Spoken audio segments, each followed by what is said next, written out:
পেয়ে থাকেন, একজন নার্স যোদ্ধাকে পেয়েছে। 50 বেড, এটা হয়তো সবাই জানা নাই। মাত্র 60 জন স্টাফ নিয়ে আমরা 300-400 রোগী সেবা দিচ্ছি, সেখানে কারো মাথা ব্যথা নেই।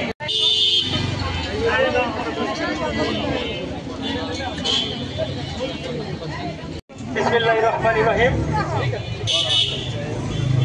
আসসালামু আলাইকুম। আমাদের যে আছে আমাদের আমরা রাখতে চাই, আমরা অন্য দপ্তরের সাথে একসাথে হতে চাই না। আমাদের স্বাধীন আমাদের এটাই উদ্দেশ্য যে আমরা নার্সিং অধিদপ্তর একটা স্বাধীন নার্সিং অধিদপ্তর আমাদের আর একজনের অধীনে চলে যেতে হচ্ছে, আমরা এটা মানব না।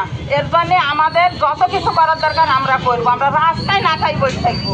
নিলে কেমন হয়? নার্সিং এবং মিডওয়াইফারি অধিদপ্তর আমাদের নার্সিং এবং মিডওয়াইফারি সমাজের মা। আমরা আমাদের মাকে আমাদের কাছ থেকে